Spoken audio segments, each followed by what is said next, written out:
Miqdashur, zyra për luftën kundër kriminalitetit dhe policia gjermane kanë pastisur dje me 28 janar këtë bankën më të madhe të Gjermanisë, Deutsche Bank, që po shihni pas meje këtu në Frankfurt, por kanë pastisur edhe objektet e kësaj banke në Berlin në ndyshimin se kjo bank po merret me pastrim parash.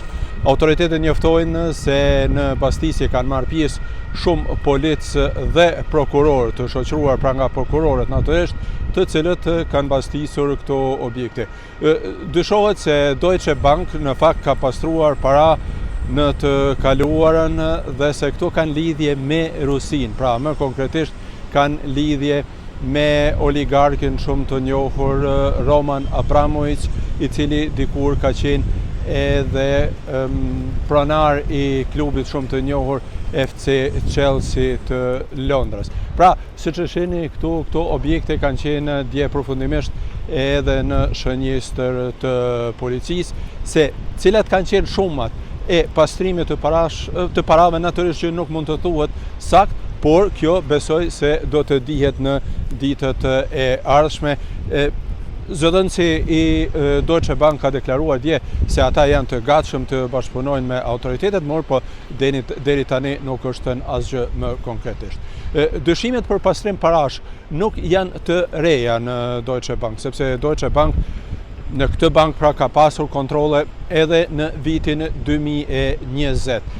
Pastisjet vinë në fakt në një moment shumë të ndjeshëm për Deutsche Bank, sepse këtu sot do të bëhet edhe prezantimi i bilancit, i rezultateve të afarizmit të kësaj banke për vitin e kaluar 2025 dhe të paraqiten parashikimet edhe për këtë vit. Ndaj do të jetë vërtet shumë interesante të shihet se si do të ndikojë dhe si do të përfundojë ky proces dhe si do të ndikojë natyrisht në afarizmin e bankës. Por kur jemi tek pastrimi i parash në Gjermani, ka dhe të tillë që thonë se Gjermania është në fakt një parajs e krimeve ekonomike.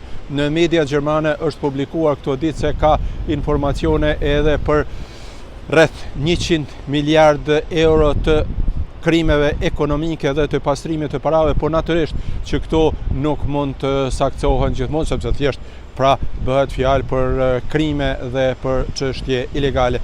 Bëhet fjalë pra për rreth dyshimet për rreth 100 miliardë euro në vit që shkojnë në krime ekonomike. Por këto të dhëna janë nga një universitet në Gjermani nga viti 2016 dhe nuk ka tani për tani rezultate të reja dhe të sakta. Por, siç e shihni pra, në Gjermani vërtet po zhvillohen aktivitete të rëndësishme për evitimin e këtyre krimeve. Vetë kancelari Friedrich Merz ka bërë të ditur vitin e kaluar se qeveria do të ndajë diku rreth 220 milion euro për të punësuar diku rreth 2000 gjyqtar dhe policë të ri, të cilët do të merreshin pra ekskluzivisht me luftën kundër krimit të organizuar. Si do të përfundojë kjo, natyrisht nuk dihet, por sipas të gjitha gjasave, edhe kjo pjesë e pastisjeve është pra pjesë e këtyre aktiviteteve që ka planifikuar qeveria gjermane. Unë me siguri që do të ndjek me shumë vëmendje të gjitha këto